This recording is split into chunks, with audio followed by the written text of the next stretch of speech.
gentlemen, good evening, dear scholars, great leaders, philosophers, lovers of wisdom and creators of knowledge. Thank you so much for joining us tonight. My name is Mazwe Majola from the Worldwide Institute of Leadership and Development. We once again hosting this session, as we always do every Wednesdays, to meet with leaders and with scholars to discuss leadership. And I'm so glad that we are doing it again tonight. I will be introducing our speaker shortly, but may I welcome our members and our regulars, men and women who are with us every Wednesdays or almost as often as they can. Thank you so much for being with us. As you know, we indeed learn a lot from each other always when we meet. And a special welcome to those colleagues who are joining us for the first time. We are so welcome, and please do participate. This is the community of leaders. It's a safe space. We gather here to empower each other, to inspire each other, to develop each other. We come here to learn, to unlearn, to relearn, and to co-learn as the community of leaders. So yeah, thank you so much for joining us, and please don't hold back. Just participate, because we'd like to learn from you as well. As you may notice, I'm far away, and I just hope that the network won't fail me, but I do trust that the whole session will go smoothly. But obviously, as always, we are in the community of leaders here. If there's any glitches from my side, I know that you'll take over so that the session is not affected. But I do hope that we will be okay until the end. So tonight we are discussing a very important topic, and I'll be introducing our speaker shortly. We are discussing purposeful leadership. Purposeful leadership, and we are glad that we are joined by the author of this great book and this wonderful book, Professor Wiseman, as I'm going to introduce him shortly, who wrote the book Purposeful Leadership for Africa in the 21st Century. And may I really thank my professor, Professor Gordon Zide. You all know him here. I mean, when you really want to speak, I'll go all out and we'll do everything that we get him. So my professor and my colleague and my leader, Prof. Zida, was really played a very pivotal role for us to get Prof. Wiseman Nkuhlu. He's not a stranger in our platform. He has addressed us before, and we are so great that whenever we invite him with his humility, he does attend, and we're really so grateful for that. So without any further ado, so that I give it to Prof. Nkuhlu. Most of you, if not all of you, you know Prof. Nkuhlu. That's why we are all here tonight. But briefly, just to remind you, Prof. Wiseman Nkuhlu is currently the chairman of KPMG South Africa. He was the chancellor of the University of Pretoria for 15 years, up until June 2022. Prof. Nkuhlu is the former principal and vice chancellor of the University of Transkei and was the chairman of DBSA for 5 years. He is a member of the advisory board of the South African Institute of Chartered Accountants, which is SAICA. He served as the president of the South African Institute of Chartered Accountants for 2 terms, from April 1998 to April 2000. As you all know, he is very passionately involved in the development of Black accountants and is the patron of the Nkuhlu School of Accounting at the University of Fort Hare. He served as the economic advisor to the President of the Republic of South Africa, Mr. Thabo Mbeki, and as the chief executive of the Secretariat of what is called NEPAD, New Partnership for Africa's Development. That was from 2000 to 2005. He played a major role in elaborating the NEPAD policy framework and in promoting the program both in Africa and internationally. He regularly participates as a speaker in international conferences on African development issues and corporate governance. He has written many books, and as I've said, that his latest book is Purposeful Leadership for Africa in the 21st Century. Professor Nkuhlu, thank you so much, my professor. Thank you so much, my leader, for making it happen. Thank you so much. There was a time when we were very, jittery, but thank you so much that you really made it happen for us. We value, we admire you, we respect you as one of the scholar and our great leader in our country, and we are so humbled to have you tonight. So you can address us, my professor. You'll address us, and then after that we'll just take some answers and or rather questions and answers, and then some conversation after that. Thank you, sir, and over to you, Prof. Nkuhlu. Well, thank you very much, Professor Majola. Thank you for the invitation, for the opportunity to talk about purposeful leadership. May I ask, for how long do you want me to speak before we stop for engagements?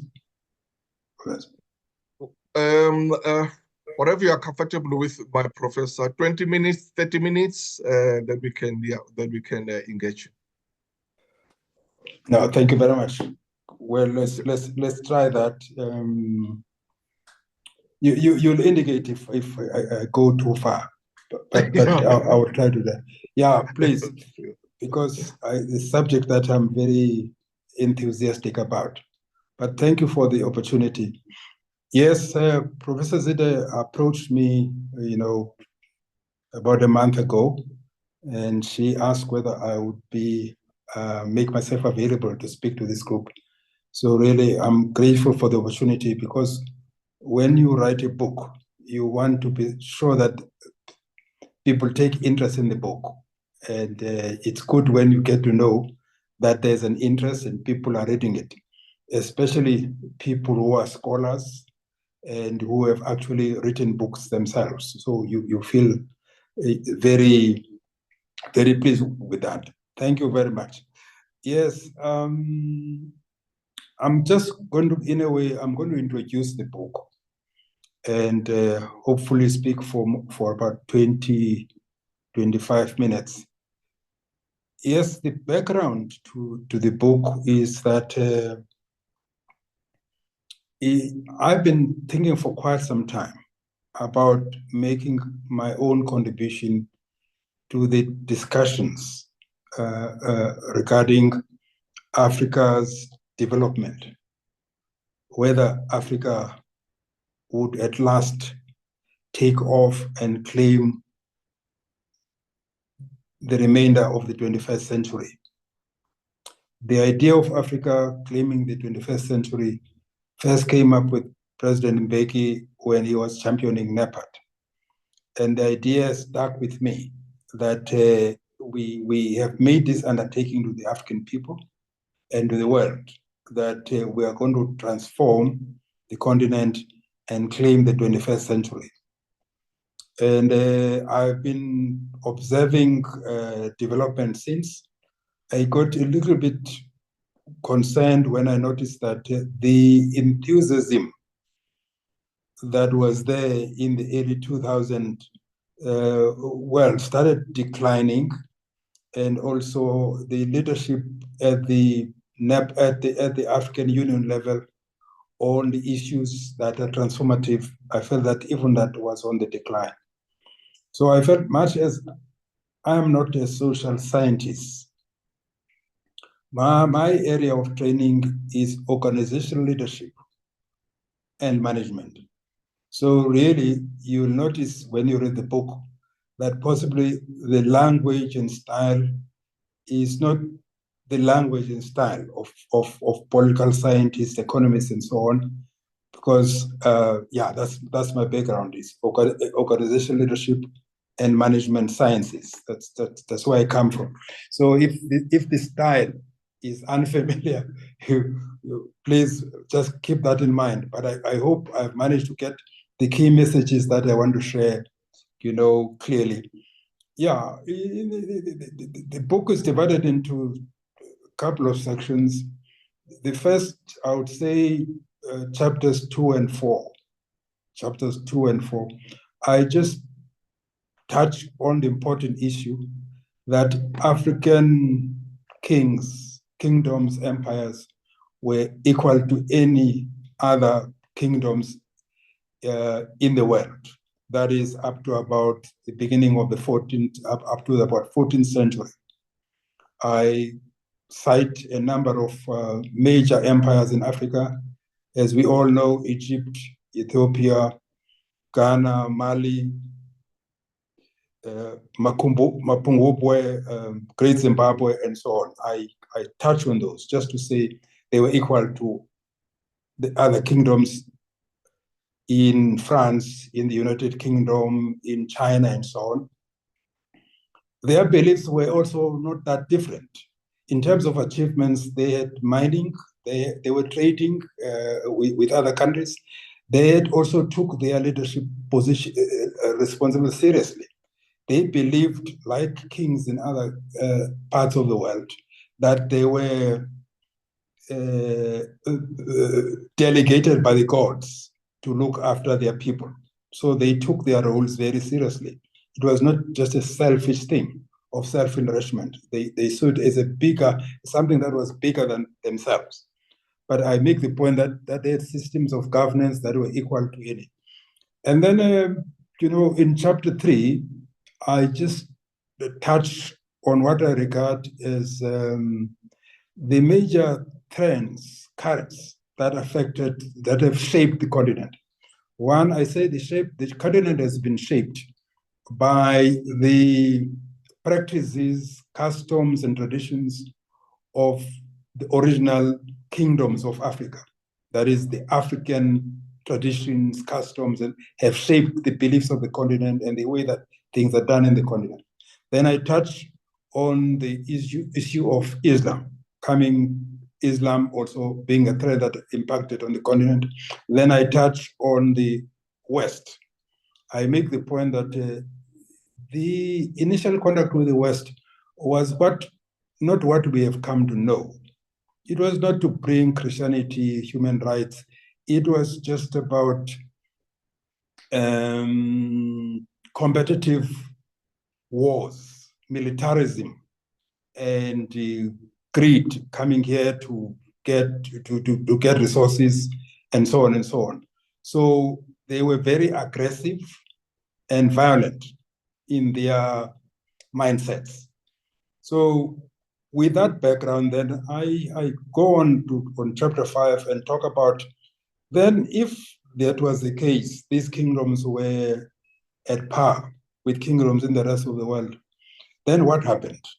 I talk about the disturbances then in chapter 5.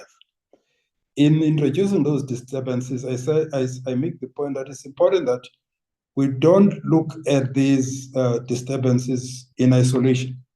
To get an appreciation of why they happened, we should also pay attention to the changes that were happening in Europe. I talk about the Reformation. I touch on the scientific revolution. I talk about the Industrial Revolution. I also make the point that, those revolutions, this idea of a civilization getting to a stage where it undergoes scientific or revolutions that enable us to leap forward were not happening for the first time. We all know that what happened when Islam, took off during the 7th century, how it managed to get use to make use of science and technologies of the Greeks and the Egyptians, and really managed to conquer a good part of the world. And before that, we know the Romans did the same thing. And we also know that during the 10th century AD, the Chinese were really had their own revolution, and they managed to invent gunpowder. They managed to invent printing and so on. So the point I'm making that these kind of revolutions have happened in other civilizations, but I think other point that I'm making very strong that the revolutions that took place in Europe were different from those earlier revolutions. They were not just scientific revolutions. They were not revolutions of knowledge. They were also revolutions about the application of knowledge to manufacture weapons of destruction, and also use of scientific knowledge to apply that thing to manufacture goods on a massive scale that is was unprecedented in humankind. So it was, to me, the big difference was that capacity to apply that science to do things, to give humankind capacity to do things that humankind was not able to do up to that point. So given the military mindsets, and also the fact that Europe's were known for their competitive wars in Europe. So this new knowledge, in their case, was used to really produce perfect military science and produce more advanced weapons to conquer more nations. Whereas the Chinese, because of their own culture, when they invented gunpowder and so on, they were not persuaded to move in that direction and to think of it, to use it for military purpose. But it was a different mindset in Europe. They resulted into that.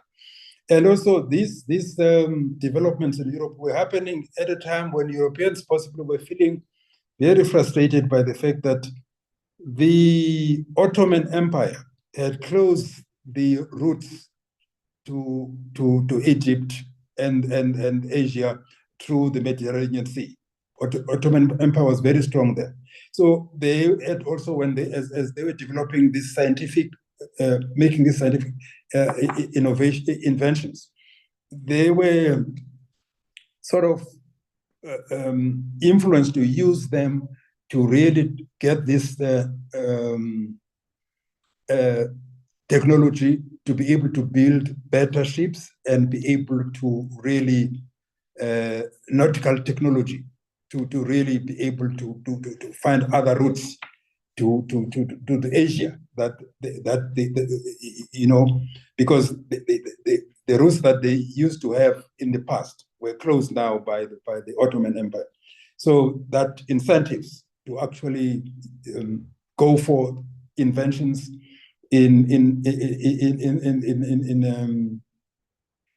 shipping and use that. The result of that, we know that they were able to reach Africa and also Asia, and also they were able to reach America.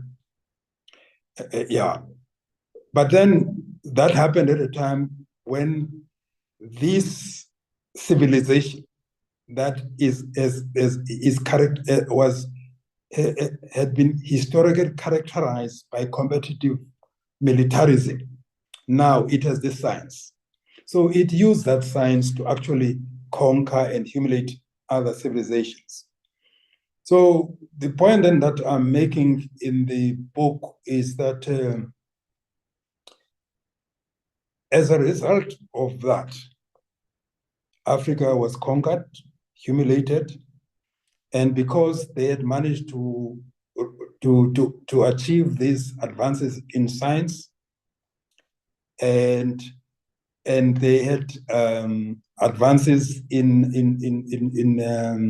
which they have used to initiate the Industrial Revolution. The other thing that was new now in the world civilizations is that they had this capacity to process raw materials on a scale that was unprecedented before. And they had these new lands in America and Africa where they could produce raw materials on a big scale. And the issue then was they could not use Indians. They're not strong enough to withstand that in America.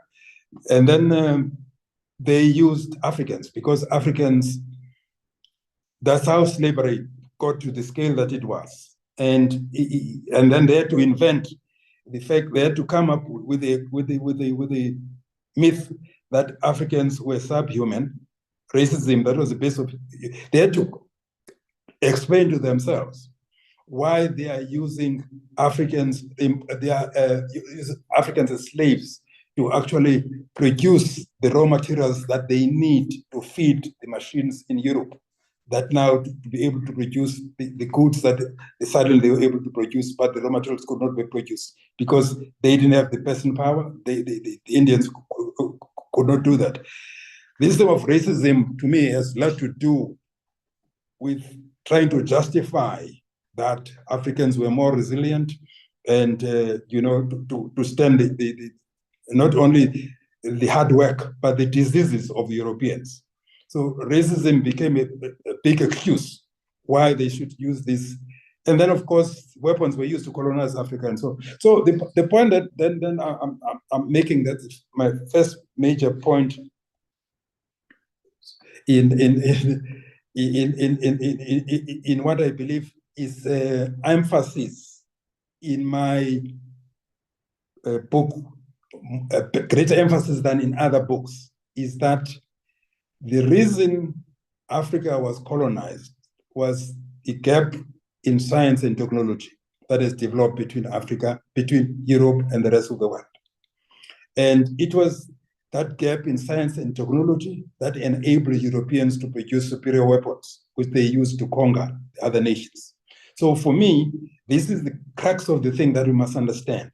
When we're dealing with the consequences of colonialism, slavery, and so on, we should not only focus on the fact that they took our land and cattle. We must focus on the fact that they were enabled to do that because of by the gap in science and that is developed. So, but not to take too much time, then the crux of my thesis, then I explain what I deal with, the fact that those mindsets of Europeans that were anchored on competitive or militarism, and this idea of supremacy, racism, and so on, led to them fighting themselves to death in the First World, because it was those mindsets that, in the end, resulted into the First World and the Second World War. It was only those wars that caused them to understand that this regarding other civilizations as inferior, and also the issue of relying on violence and militarism to get your way in the world, it can end up with what the destruction that was caused by the First World and the Second World War. And out of that, then the space was opened for the new world to emerge. in that new world, then I talk about African nationalism that came up, how great our leaders were when in the late early 60s and 70s that took over, and they had the right aspirations to actually take us, close the gap between Africa and Europeans. But they encountered huge challenges. I touch on those challenges. One was that the states that they were presidents of were not states. They were sub-nationalities that had been put together, and they had to start the processes of building nations from scratch. So if we talk about African nations, the nation building process only started in 1960 or subsequent to that. If we start about South Africa, nation building process, we take South Africa as being one nation. We're talking about 1994. There was no. So the difficulties, the challenges of forming single united nation, coherent nations, became a big issue. The issue of what do you do with the fact that the economies were structured in such a way that they had to serve the interests of the colonizers. What do? You have to set up an administration. The temptation was to say, let me use the tax structure, the taxes that the system let me use the system to generate the taxes so that I can do the thing that I want to do.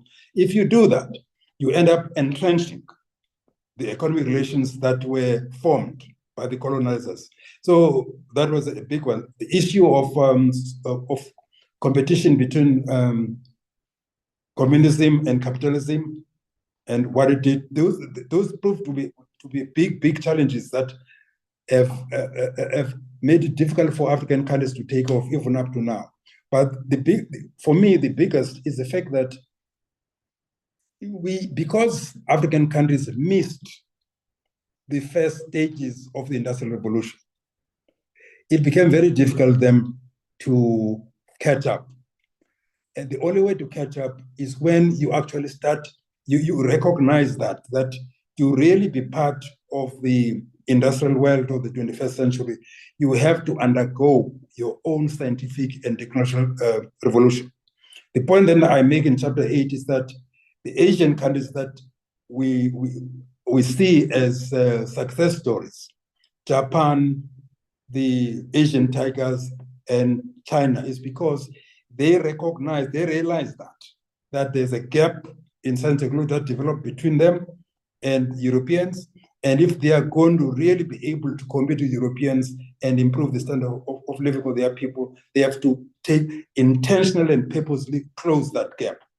And if I can expand further why that. So then in chapters 9 and 10 in particular, I make the point that for Africa to take off, to claim the 21st century, and to really end the stigma of being the least developed region in the world, we need, first of all, leaders who really take seriously the fact that the cause of underdevelopment in Africa compared to other regions is this gap in science and technology.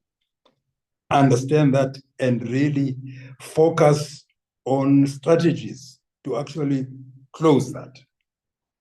So that to me is very, very important. And if we don't do that, I'm afraid even 2050, Africa will still be an underdeveloped continent.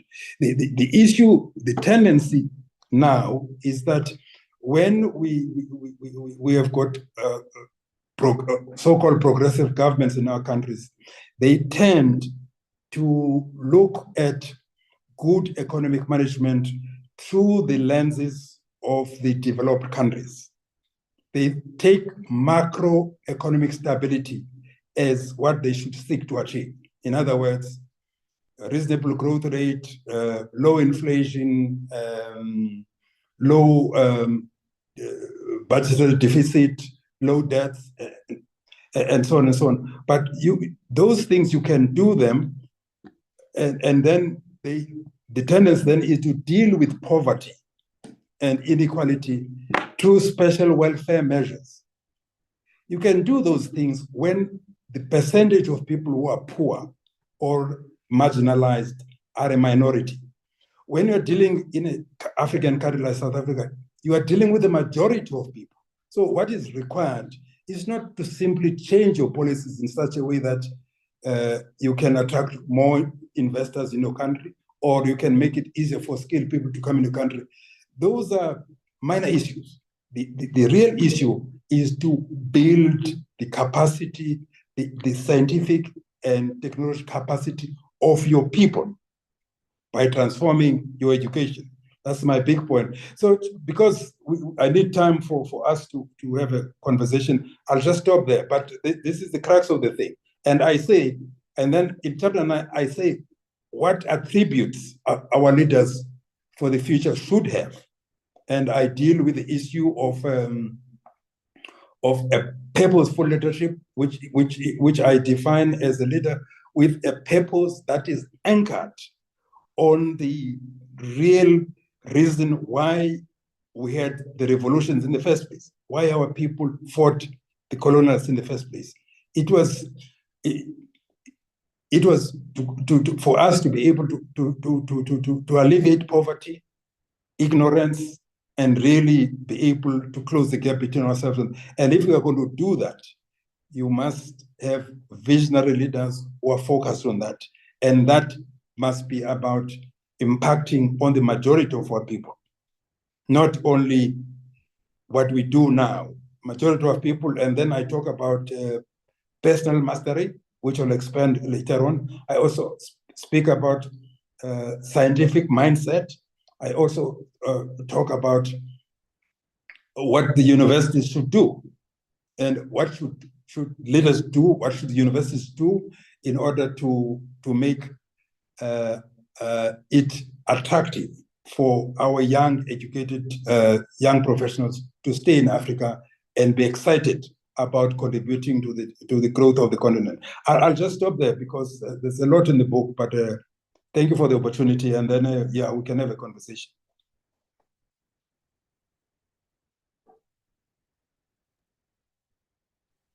Wow, thank you very much, my professor. Thanks a lot. Yeah, I think, ladies and gentlemen, it would be a criminal if there would be anyone of you in this platform without this book.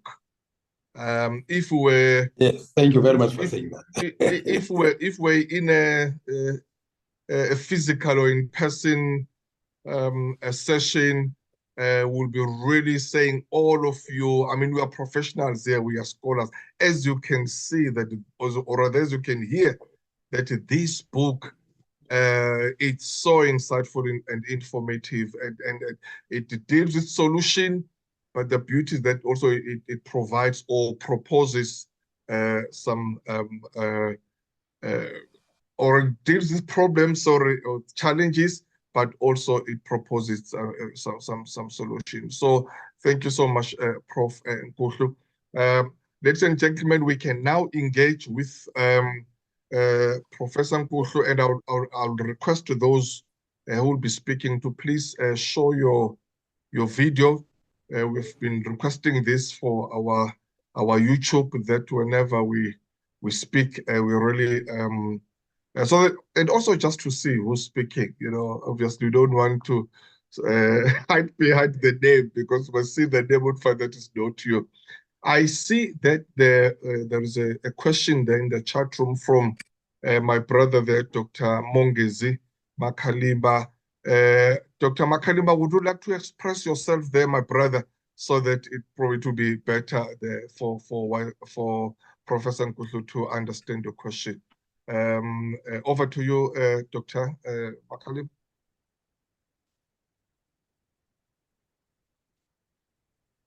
If you can just unmute there, my brother. Oh, there you go. There you go. Yeah, absolutely. Thank you, sir. Prof. Nkuhlu, and thanks, Prof. Majola, for the platform, as always. Yeah, this topic is close to my heart. I think some people in the room know this quite well, who know me. A question I've put, I think one of the things you spoke about, how domination, at least that's my interpretation, domination was essentially and intention when the Roman Empire and all of the descendants of it came onto the continent.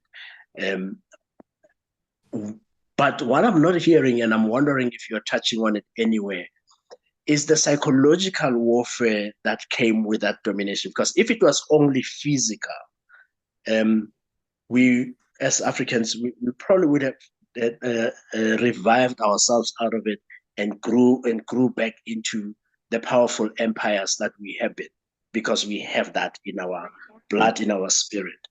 But what I'm noticing is that there is a mindset issue that stops us, many of us, from working together. And it feels like it was deliberate. What are your thoughts about that? No, thank you, Makhalima. Yes, of course, there was. I wanted to make sure that I don't spend the whole evening, talking. It's great that I respond to your questions. The one of the points that I discussed very briefly in chapter 5 is the fact that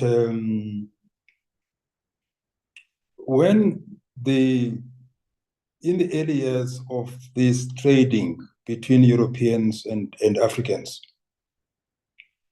there was respect of African ways of doing things and all that. But as Europeans, this hubris or exaggerated sense of self-importance was growing on their side, and also they achieved their inventions in science, fitting into that they were superior to others. When they came to Africa, they really intentionally and purposefully destroyed African institutions. It was deliberate and systematic in terms of destroying institutions. And because in other civilizations, there was no component of exporting millions of young men and women outside the continent, the devastation was not as severe in China, India. Of course, we know that some civilizations were completely eliminated in South America. But in Africa, because of our resilience and strength, they couldn't physically eliminate us. We are many and so on and so forth.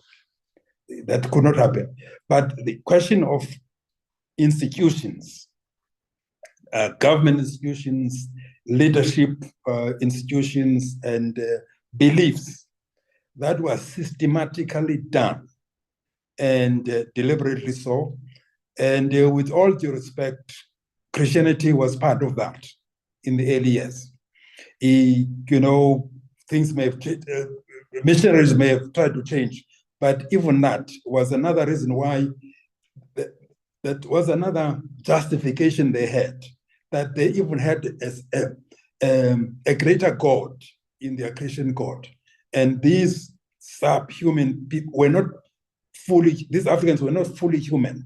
They were not, they cannot be expected to respect the same norms in dealing with Africans. They can just crush them because they were subhuman. I'm afraid this is what happened. There are many authors who actually put this thing very strongly, including actually Western authors like Peter Frankopan. He makes this point very, it was deliberate to do that. So the crushing of African institutions, governance systems was much more intentional and purposeful, and it became very difficult, therefore. And as a result of that, of how intentional that was, after the Second World War, when we have to recover and the new African nationalists had to fight the colonialists, I'm afraid virtually all of them were now using Western ideas to fight the struggle, and really not giving any proper recognition to our traditional ways of governance and linking their struggles to that. They didn't consciously do that to restore respectability and authenticity of what was African. They were just saying that they are now the new generation. They are Democrats, they are Christians, they are Muslims, and really, I'm afraid. But of course, the main thing is that was deliberate, intentional, and purposeful to destroy those institutions. And in Africa, that was much more thorough than in other civilizations, except, of course, the South Americans and the North Americans, who were completely almost eliminated because by the European diseases.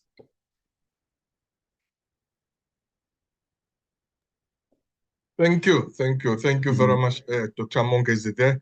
Any other thoughts, ladies and gentlemen? I see there Hanya is asking where can you purchase the book, exclusive books. Yeah. And it's online as well. I think Amazon, they can go to Amazon as well. Mm-hmm. Wonderful, yeah, wonderful. Thank you. Any other thoughts? I see. Okay, by the way, those who are joining us for the first time, sorry I didn't explain this. You can really touch the button there to raise your hand and you can talk to us. Yeah, we can also do it via chat room, but if it's possible, we do encourage people to express themselves. So unless really there's Professor Chola, I also would appreciate if I can to know how many people are online and all that, so that I have an idea, so that what my expectations should be about the book. Yeah. Yes, no. Yeah, definitely we will provide that information to you, my professor. We will. I see Dr. Tande was there in the chat room, the long thoughts there. Dr. Tande, would you like to express yourself there, my sister? Oh no, Prof. Thank you very much for the opportunity. Thank you very much for the opportunity. Prof Nkuhlu, thank you so much for the presentation. You know, quite interesting to listen to just the whole concept of the revolution and how we got to where we are today. Just with that gap that was created from a scientific industrialization point of view and so forth. Very interesting, and I'm saying in the chat box there, I will definitely get the book because I think it's something I want to follow up, especially when you mentioned in your talk that is what is also contained in the book is you talk about personal mastery and for me, I would love to really read the book. Thank you for those nuggets. However, the question I want to just check is in the book, you talk about this gap that was created. Do you probably give some practical, pragmatic considerations and recommendations on how this gap can be closed? Because as it is in our country, we're sitting with this big monster that I think some of us will probably hit the grave before we see any change. Oh, thank you, Tanya. Thank you. Yes, I do. Yes, I do. In chapters, in the book, all the chapters are about African experiences, except chapter 8. Yeah. Chapter 8, I've devoted the whole chapter, is possibly the longest chapter, on the Asian experience.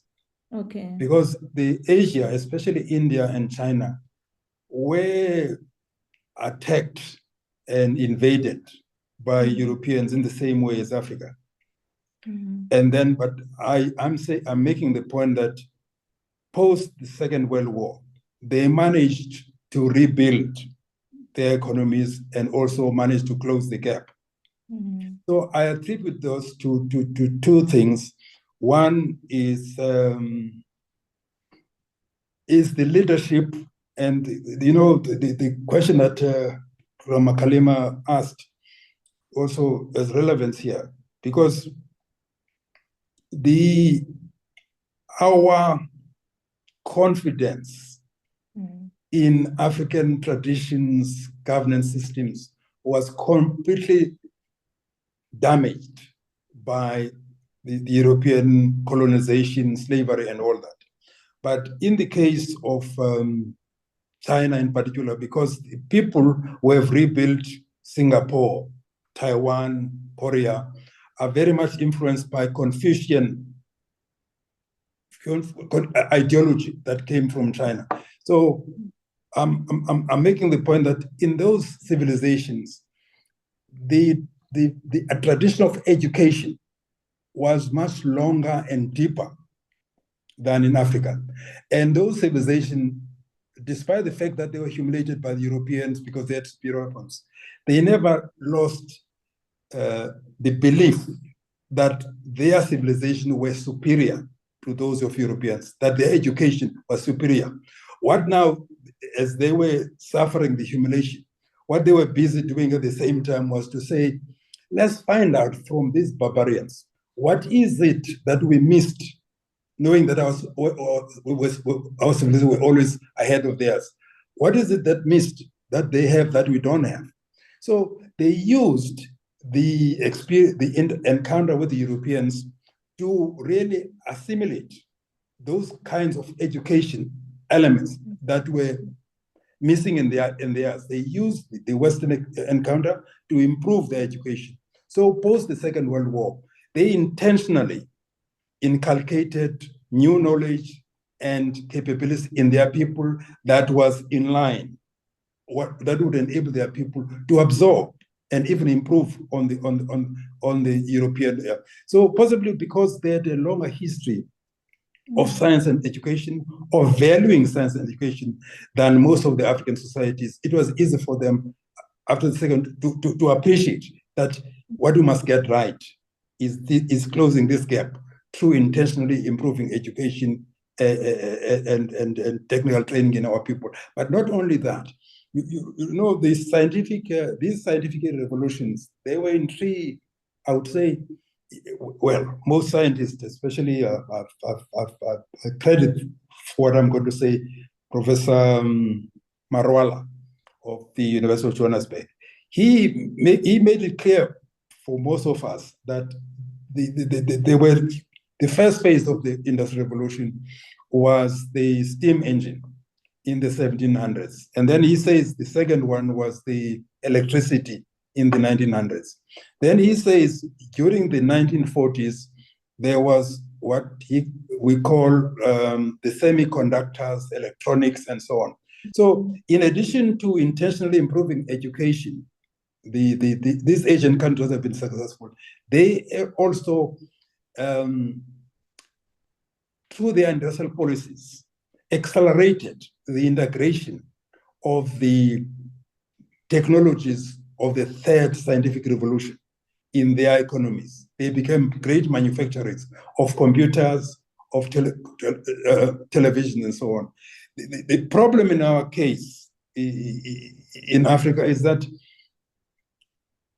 post-colonization, we have not intentionally and purposefully adopted strategies to close the gap. We have not made education an instrument for transitioning our people from traditional ways of doing things to the scientific and technological world of the 21st century. We have not intentionally done that, whereas Asian countries did that. It's not too late. We can do that. If we can stop looking at education as just something to enable one to speak in English, to use English language, or to be able to access government services, but to intentionally and really equip our people with knowledge and capabilities to actually harness the tools that are available for being a meaningful participant in the scientific world of the 21st century. So education, we need to transform our education very fundamentally. And also we need to intentionally, through industrial policy, really intentionally transform our economy to really become really much scientifically and technologically much more sophisticated than it is now. It has been done by the Asian countries. That's why I devote the whole of chapter 8 to say, to show that it can be done. You can come from behind, but intentionally and purposefully, you can close the gap. Asians have done it. It's for Africa now to do it. But I'm afraid up to now, since we regained freedom, no country has intentionally and purposefully focused on closing this gap. We use education for socialization and not for transforming our people scientifically and technologically. Yeah. And that's very, very painful, Prof. Nkuhlu, because the question will be, as you are saying, that if other continents were able to bounce back, what happened with Africa? You know, really, why us? Why not us? Are we a continent that is too accommodative, that is too acceptive or gullible? Because as you are saying correctly, I mean, in 1960s, so many countries in Africa, including Mozambique, GDP was higher or bigger than Singapore. But those Asian tigers countries were able to rebuild, and then now they are far away. But there's just something wrong with Africa, and we are always, begging and crying and and asking and all this. It's very painful when we are hearing. I see another comment there from Professor Nkuhlu. I'll ask him to, after he's responded to me, also. No, Professor Nkuhlu. Yeah, this is the question that we should be. That's the reason I've written the book, is for us as the educated segment of our society to start questioning ourselves. Because, if you look around, as individuals, we have no difficulty in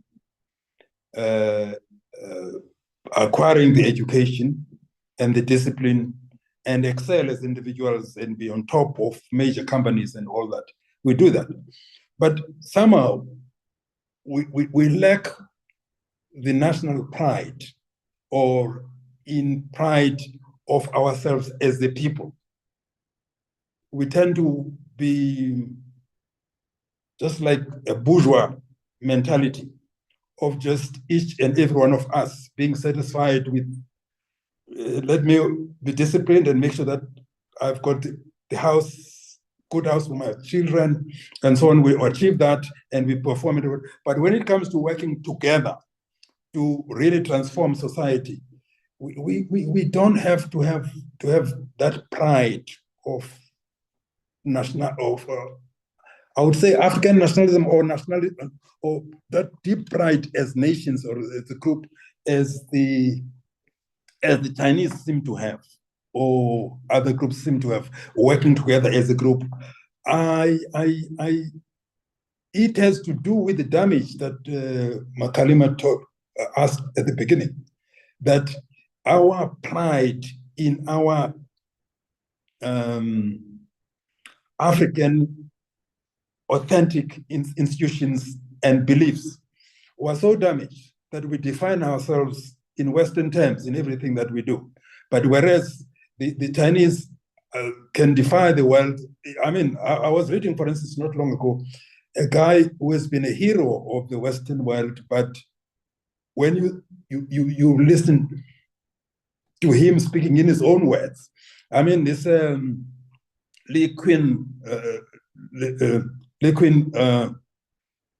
sorry, why am I not getting the name right now? I mean, the first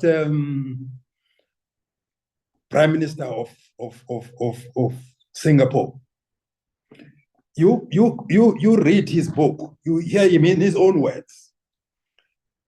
He has got his own interpretation of human rights, of democracy, of everything.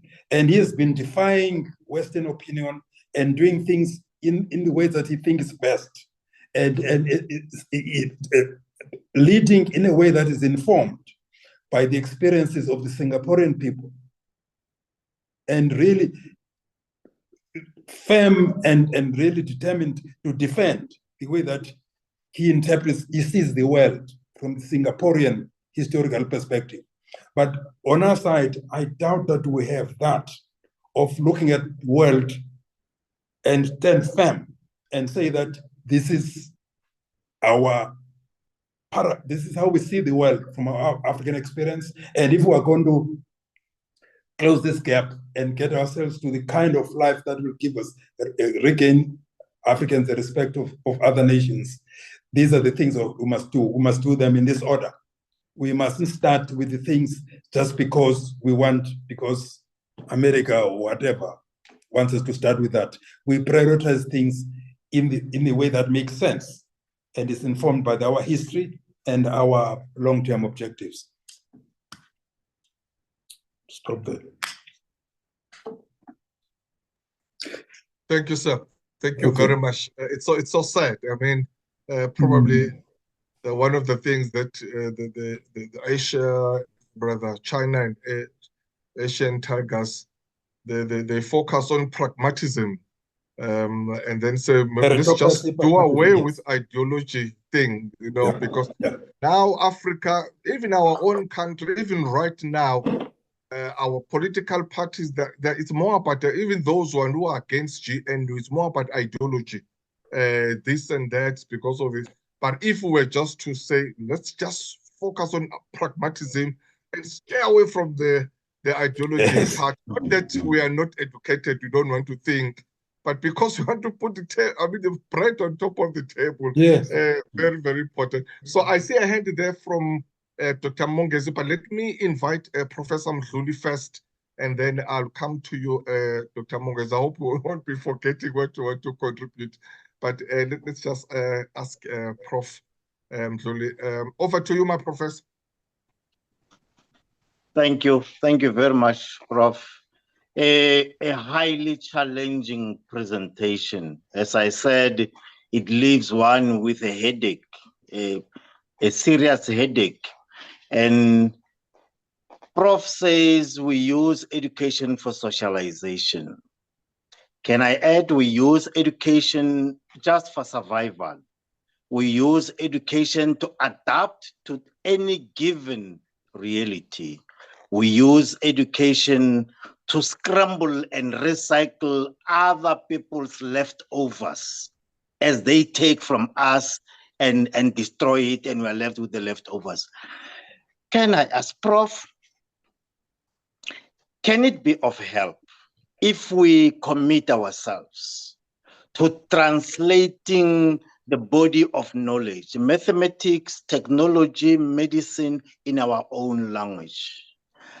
Let us not be impressed with the arguments that we don't have translations. Who must translate if we don't do it ourselves? Let me challenge all colleagues in this platform and say, we have learned the language, we know our languages. Let us take our packages and go back home and say, it's upon us to make sure that our children and grandchildren have access to mathematics, to technology, to all the fields in our languages. The Chinese, no one did it for them. The Japanese, no one did it for them. They did it on their own. Very funny. People took it upon themselves and translated the Bible.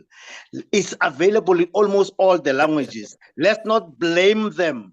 They were inspired by whatever that inspired them. Let us be inspired enough to translate all body of knowledge in our languages and stop expecting someone to do this for us.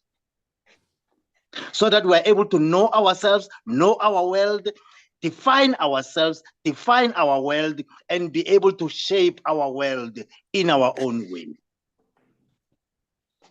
No, thank you very much. Hello?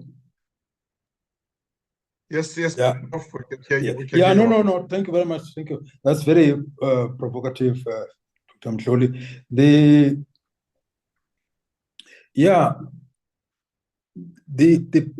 self-pride and pride in who you are starts with your language. Yeah, that you must have a deep pride in your language and make sure that it develops. But I would say, given there are many other challenges that we'll have to take into account before we arrive at, we take a position on this. One of the things that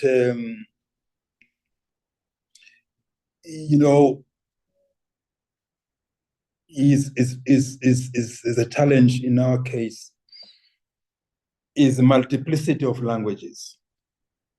In the case of China, for instance, possibly most of the countries that have managed to grow very fast, they are homogeneous. Whether it's Taiwan, Singapore is not homogeneous. But it's a small country. But China is homogeneous, Japan is homogeneous, so it's one language. So the issue of translating everything and making sure that all scientific knowledge is in the local language, it's a no-brainer. And also, by so doing, you are uniting the people, you are not dividing them. So, yeah, I would suggest that we look at this as well, because one of the big challenges that we have in Africa, I don't have a solution to that, is that it would help if we could agree on one language, for instance. But how long would it take for us to have one language?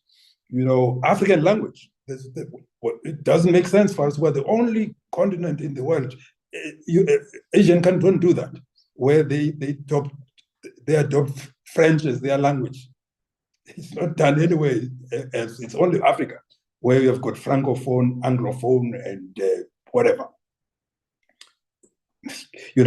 Arabs, they've got their own language, and then science is in their own language.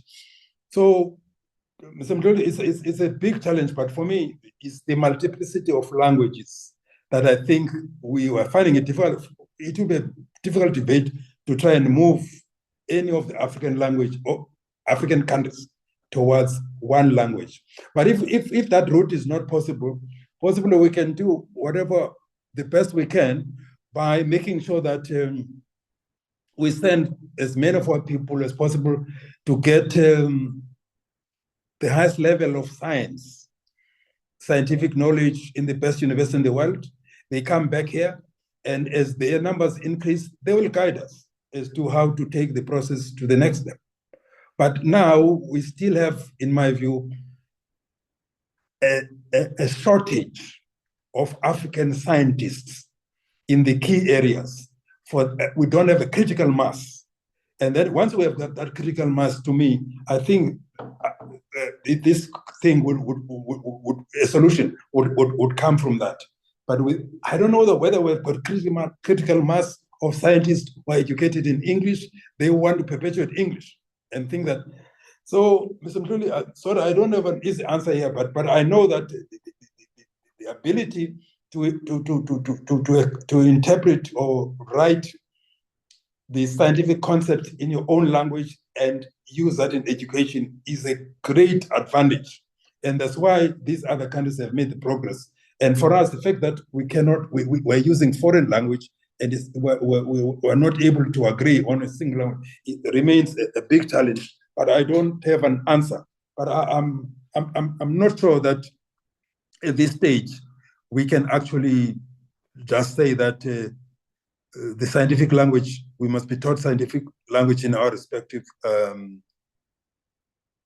scientific concepts in our respective languages, because, yeah.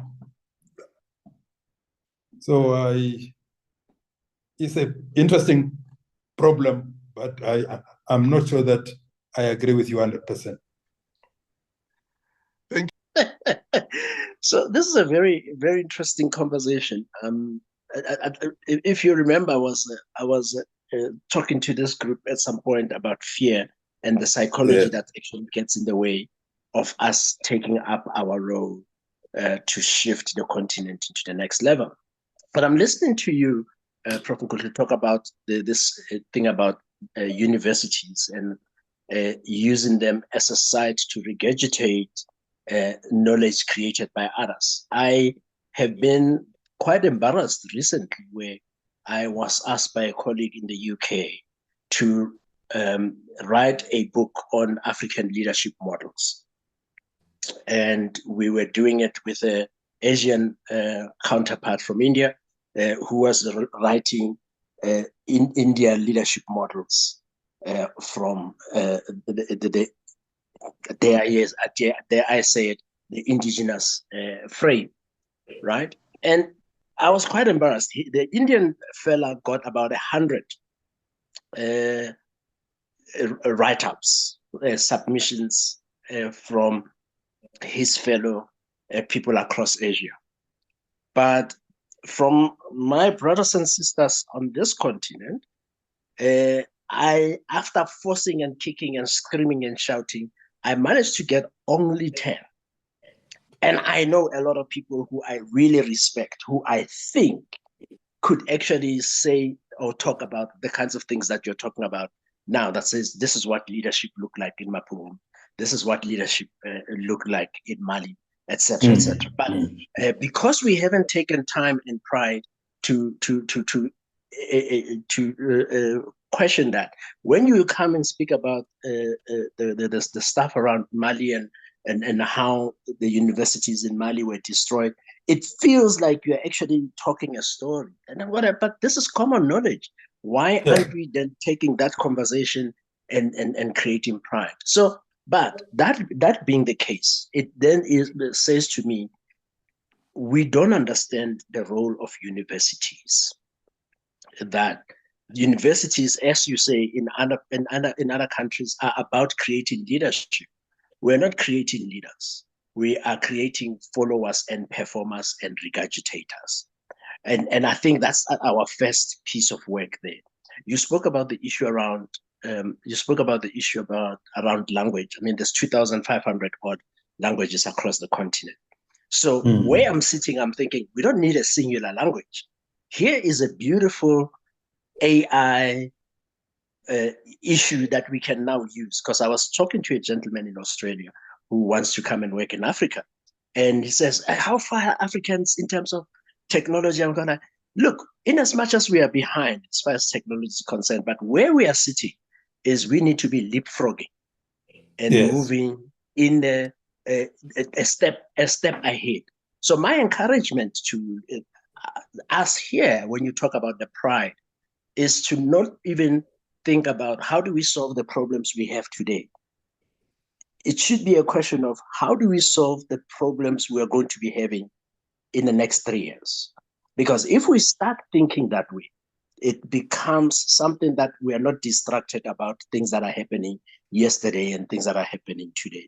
And the last question, maybe now, after all my comments, what have you found to be, if you have at all, a difference between leadership as it was practiced in some of these ancient empires in Africa versus how it's practiced in the West? Is there a difference? No, I haven't dug into that. But what I do know is, as I hinted on, you know,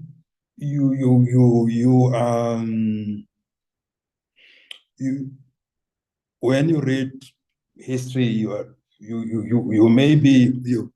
come across statements that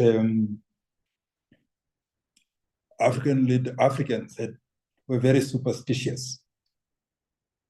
In other words, believing things that are nonsensical and so on, and that Europeans were not. But you know, this fellow Peter Frankopan, that one of the authors that I refer to, it's not only him, others as well. They say the Spanish kings, when they conquered the Inca and found silver and all that, they believed that it was the gods. It's because of their god that they were that it was. So now they went on, killing the Incas because they believe this god of theirs that they are using because they were protecting the Catholic Church. So the point is that at that stage, in terms of beliefs, in terms of believing that all of us were at the mercy of some supernatural being, that was not something that was African. It was everywhere. So really, we come from that. But really, what really has become stronger, I would say, first in some of the European nations that were leaders in the scientific inventions, is this belief that through science, through observation, experiments, analysis, you can actually gain new knowledge. And actually through using that to train yourself, you can gain new capabilities. You see? So I think that's what enabled the Europeans to have an upper hand at the beginning. They became so, that kind of thinking become much more broadly ingrained in them, that you can use science, you can to actually increase your knowledge and give you capacity to do things that you are not able to do. They use that to do weapons. And then over time, the Chinese and Japanese, got exposed to the same kind of scientific thinking and then absorbed the same kind of beliefs. They made the progress that have made. And I would say a significant number of us as professors in our fields, as also as leaders, Africans, we believe in rationality. The things that they achieved, we have internalized ourselves. But the question now is, how do we use, but education, possibly one can say, that stage of deeply believing that through education, you can acquire new knowledge and skills.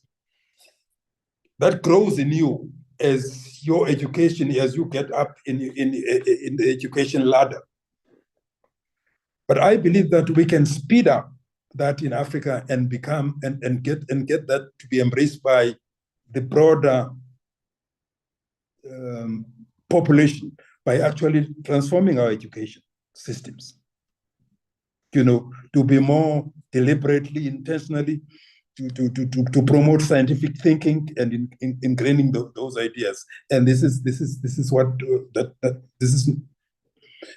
what we are not doing. And this is no secret. This is what the Chinese have done. Well, Chinese possibly another advantage is that they had their beliefs in the supernatural being, God, was different from other people in any way from the beginning. So for them to really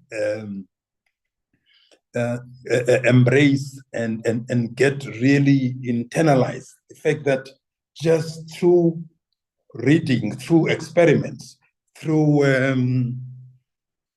observation and analysis, you can acquire more capabilities than in the past.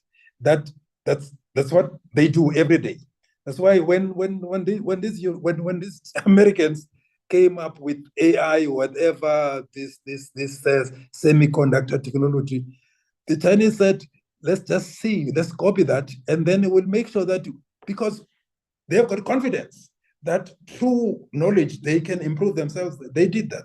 So my plea in the book is that we must look at education differently as Africans, and stop also this thing of us as professors and so on. I think there's a tendency of thinking that of us seeing us ourselves or regarding ourselves as exceptions to the rule. And we're not forceful enough in insisting that education be transformed from the grassroots in terms of inculcating this rationality and way of thinking. So that's a long story. So I hope there will be another opportunity for us to have these conversations. But Dr. Machole, since President Mbeki invited me to work on NEPAD, I was thinking about these things before that, but he made me believe that African Renaissance was possible, that it was possible for Africa to catch up with the rest of the world and really get rid of the stigma of being the least developed continent. And when it didn't happen, the momentum declined and all that, I kept on reading and saying, this cannot be the end of the story. I believe this African continent can be turned around. And I believe the secret is what I'm saying. This closing this gap in science and technology and getting leaders who understand why we're colonized and what we must do differently in order to really close the gap. And I deal with the principles and attributes that the leaders to take us to the next stage should possess in chapter 9, and also comment on the South African experience in chapter 10. Thank you. Yeah, thanks, my professor. Yes, indeed. It was so sad that after former President Mbeki, the African Renaissance and even NEPAD projects or programs were discontinued, or as you said, they lost some momentum there. Because I agree with you, really. It gave us hope. It gave us hope, yes. It gave us hope. Yeah, I mean, there's something that, and we just hope and pray that there will be another Mbeki will come, whether it's coming from South Africa or any other African in the continent, who will really take this up and revive it. Yeah, thank you. The comment there from my brother Victor Songelwa, I think some of the comments, but the beauty is that he's got the copy or the book already, he's reading it. And then I know he's a very shy person, doesn't want to talk. But his question, really, I think you've covered it, because it's more about what happened to us. Why can't we do it as what the Asian has done? And then Wandi Hasheni, is that Pastor Wandi Hasheni? I think so. It's got some. Would you like to express yourself there? Wandi, it's more on religion. Would like us to read your comment, but let's give you your the opportunity. Maybe put it better. Over to you, sir. Yeah, I'm just saying, look, a word of gratitude to the Prof, really, for this insightful presentation. Already, I feel strongly, that I still really need to be empowered more with knowledge in relation to the subject content. I will definitely get the book, Prof. I'm definitely going to get myself a copy. But what I seem to be really wanting to find out more from you, and of course, I suppose purely because I am a pastor. I'm very much interested in the role of religion, in this deliberate destruction of African institutions, and of course, particularly understanding the concept of colonialism and how religion was used, to advance the interests of the colonialists and the imperialists. I'm not too sure, Prof, if the book really does give a bit of an account on that. Prof, if you could assist, thank you. No, I can comment on that. I don't deal with it in depth in the book. Firstly, I make the point in the book that Christianity was not introduced for the first time by the Europeans to Africa.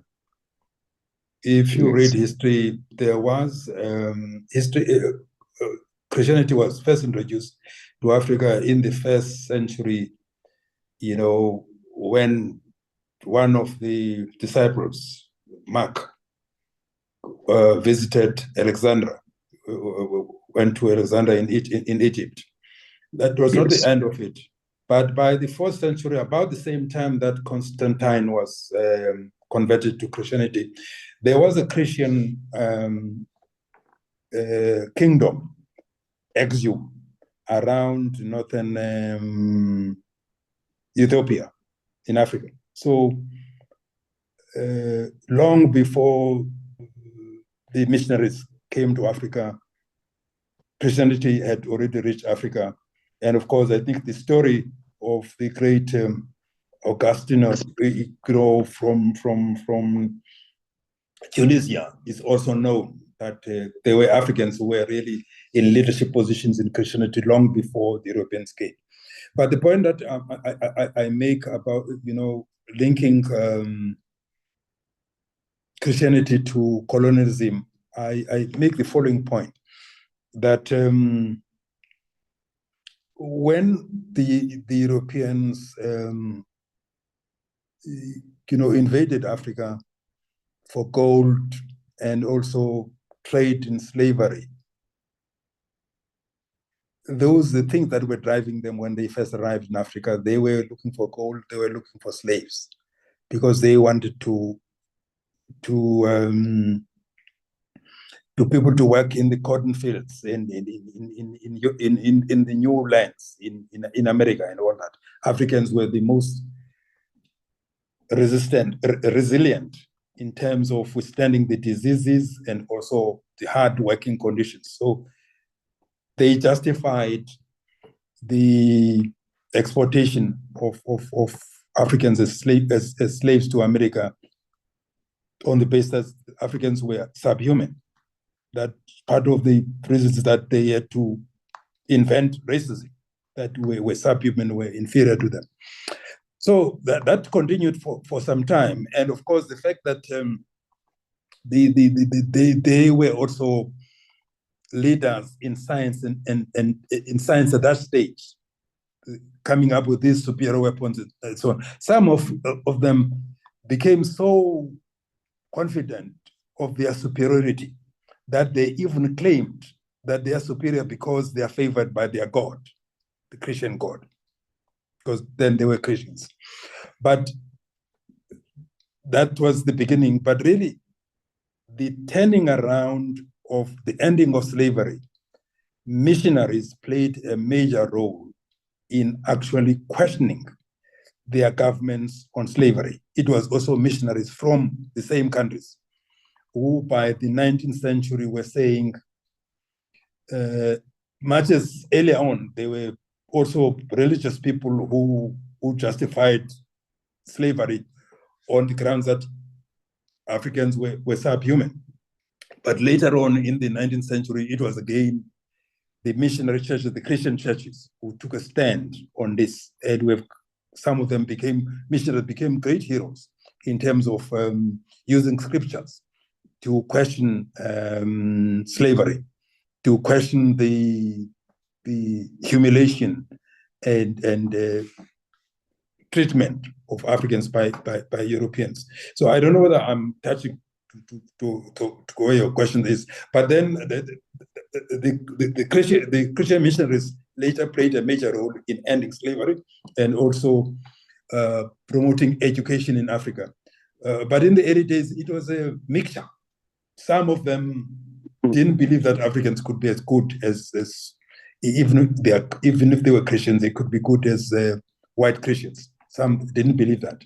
But of course, over time, I think the good message of Christianity and equality of humanity, because again, Christianity, we have to acknowledge and give credit where it's due. Christianity played a major role in promoting the idea of equality of human beings before God and it being equal in every respect, irrespective of race and so on. Those ideas come from Christianity. It's not, if you go into the original things of most civilizations, they were always the kings, the nobles, and then the other people. But it was Christianity, the Christian doctrine, that came up with this idea that human beings are equal, and even went further and said, regardless of race, color, and so on. So it's still a good grounding for what became entrenched in the United Nations Charter and what has become the foundation of our commonality and as humanity. The fact that we believe that we're equal to every other person in the world, the concrete, I would say, ideological foundation of that is Christianity. Possibly I'll stop there. Or the original. Thank you. Thank you so much. Thank you so much, Prof. I'm perfectly answered. Thank you so much. Okay. Thank you, sir. Thank you very much. Yes, yeah. Indeed, you'll find it when you read church history, you'll really find that the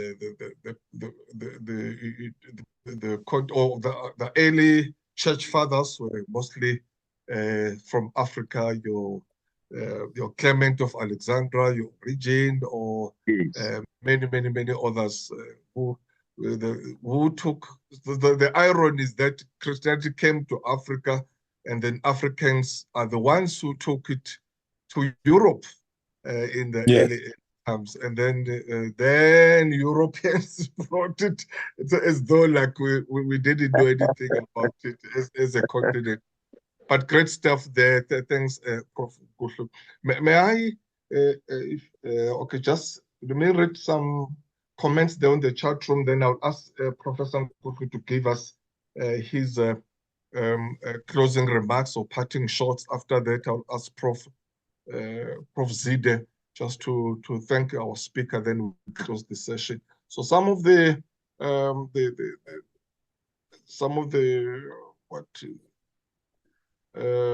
comments there. Oh yeah, Dr. Monges, yeah, it's so true. They said, in fact, Constantinople's instructions were to use Christianity and the church to convert people to the Roman spirituality, where the emperor was God. Thank you. Cislin, why I'm missing you there, or it's another one that came. Just hold on there, my cursor is failing me there. Cislin Delwa is saying, thanks a lot, Prof. The change starts with each one of us. Absolutely. And Dr. Makalima again comes in. And during the Nicene conference, obviously, yes, the one that Prof. Nkuhlu spoke about, the Constantine 325 AD. Yes. Is the one that really built Christianity. So Mungezi is saying manipulation of the concept of Christianity and whether Jesus was the Son or Holy Spirit or the Father. So the concept of the Holy Trinity was partly the trigger to the Belgization of Christianity. That's exactly where the concept of Christianity started in that conference. And then we, one of our challenges is that we have mastered the ability to restate the problem statement and not provide, attempt to offer or provide solutions. This, and then I can see, this is the intended outcome of the type of educational system that has shaped us to produce information guzzlers instead of knowledge guzzlers. Thank you, Lita. Thank you very much. Prof. Nkuhlu, can I ask you just to your last closing remarks there, your last parting shots, then I'll ask Prof. Zide after you. Thank you, sir. No, thank you very much for taking an interest in the book. As I say, the thing that really motivated me is just to say, I've been privileged in many ways to be part of the liberation struggle, to be educated, to encounter great African leaders. And also I had the privilege of working with President Obasanjo, Mbeki, Bouteflika, and Wat. During those years, I learned a lot from them. I got re-inspired to actually be part of the solution, to strongly believe that Africa can actually catch up with the rest of the world and can achieve her greatness again. So now come the 30 years of democracy. We have not made much progress. We made progress and then retrogressed as South Africa. And then looking at the continent, yeah, I had great hopes in the 2000s, and now we still have over 400 million people in poverty as a continent. So I've been saying to myself, things can change. We had great leaders before, we can reproduce great leaders even now. So, but to me, it's critical that we understand that we had greatness, and then this gap in science and technology developed. And that now that our forefathers fought and defeated colonialism, and now is for us to deal with the issue of dealing with the myth that we as Africans lack the capacity to achieve the scientific progress that other nations of the world have achieved.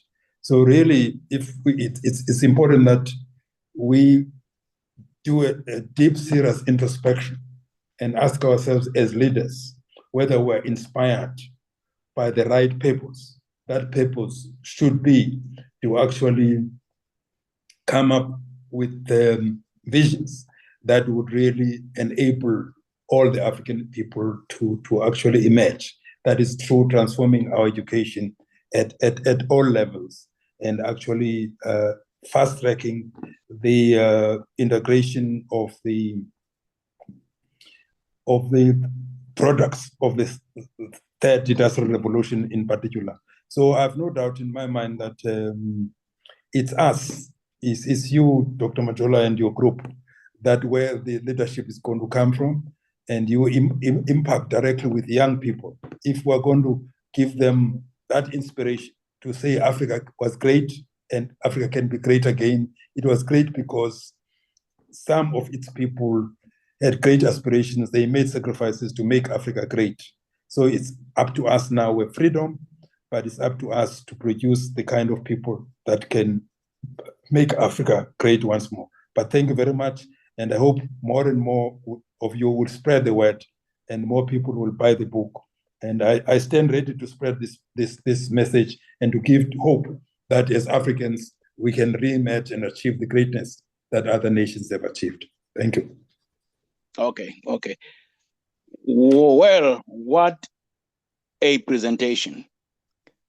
You know, just to touch Professor Nkuhlu's soul, let me preface my acknowledgements by invoking the African spirit of his home and clan, and say thank you ever so much, Njaya, for thank you very leading much. us and empowering us as this group.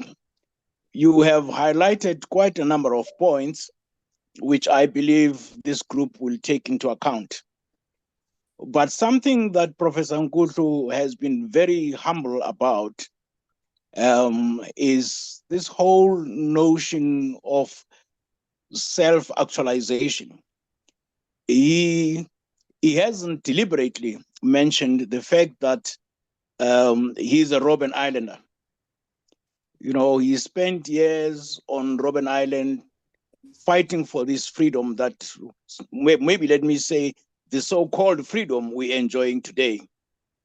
Because without his efforts on Robben Island, and may I say that he was there with my late uncle, who's going to be reburied in December, Nyati Pokela.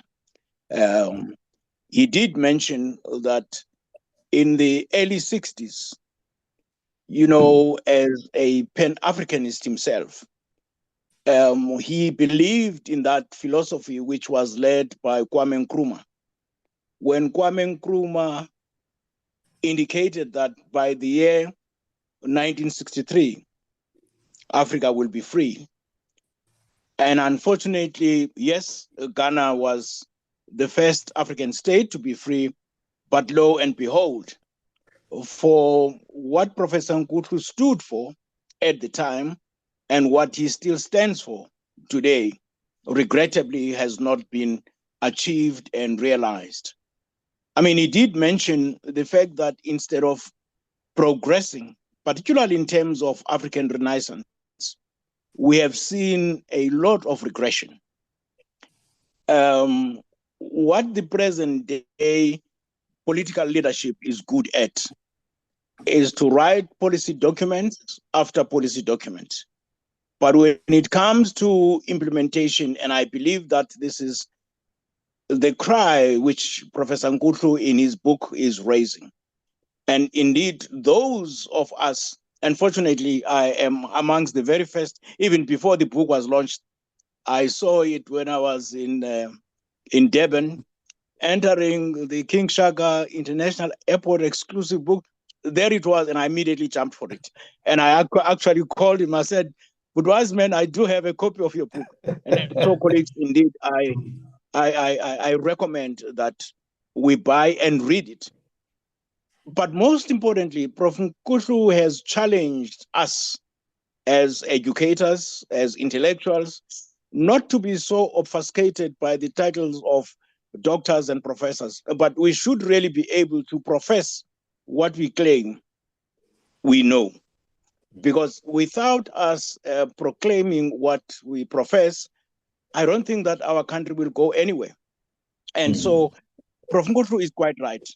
When he says there has to be that closing of the gap between science and technology, because that's the instrument which the colonizers used.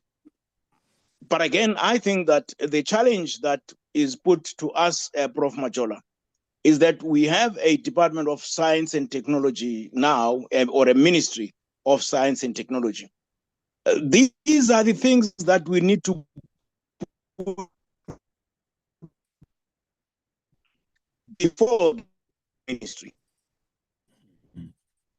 As,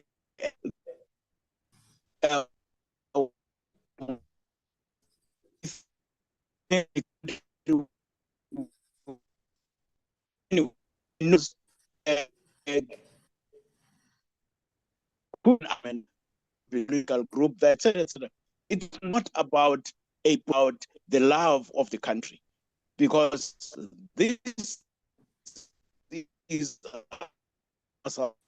we can make it happen. This is what Professor Nkuhlu, Prof, in thanking you, but I got the sense that he was challenging those of us who are passionate about African leadership, those of us who are passionate about seeing a new seed being planted in Africa. And when we do that, I think we're looking forward to a brighter South Africa and a better South Africa for all. With those few words, thank you so much, Njaya, for such an insightful, instructive presentation, which has really empowered all of us. And I think that at some point, maybe we will re-invite you for a physical engagement so that we can have the book displayed, and Prof. Majola will take that with the powers that be. The book displayed, and then we engage furthermore with other participants, because that is only through that kind of process which I believe we can make a change to South. And perhaps when that happens, we will, with great humility, invite former President Mbeki to come and share the platform with us, so that he can have a sense that his dream of a free, democratic South Africa has not been deferred. We're still working on it. And so thank you very much, Prof, for your words. Thank you. Thank you, Prof. Majola. And thank you so much, colleagues. Thank you very much. Thank you. Thank you. And indeed, Prof. Zede, I'm so jealous about this. I was definitely going to suggest that sometimes early next year, obviously we'll start working on it now, just that physical session, because I do feel that really we need a workshop on this. It's so important that we invite Prof. Nkuhlu again, but in a physical session now where we'll all be there. He will bring his books so that people buy the books there, but we engage him physically, and then as Prof. Zede suggested, we'll Thank you very much. try to invite the former president to be there as well. So we'll work on it, Prof. Zede, but definitely I was going to suggest it or recommend it by Professor that let's work on it early or sometime February, March, next year. Yeah, if we can just have that physical session. With pleasure. We'll make it happen. Thank you very much. Thanks, Prof. Nkuhlu. Thanks, my professor. Definitely, we'll take it forward. We need this so that we can have a day with you and just workshop it, and more special. Looking at the solutions now, moving forward, how can we make it work as a country and as a continent? But thank you so much for availing yourself. We know we are a very busy person, and just your humility and also your love for wild. For this we are really humbled about that. Thank you so much. Thank you very much, Professor. Thank you. Ladies and gentlemen, once again, thank you so much to everyone who's joined us or you've joined us. In particular, those who have joined us for the first time, please do remember that we meet every Wednesdays. Every Wednesday, same time, same place, same login details, whatever. So we'll be having another speaker next week, Wednesday. I've seen my colleague, Dr. Nkuhlu has ask you to please do check our YouTube channel. You'll find our videos there. So please do that, and also do subscribe to our channel. Thank you very much. The channel is urgent now. Until next week, may God bless you and may God bless Africa. Thank you so much. Until we meet again. Thank you and goodbye. Bye.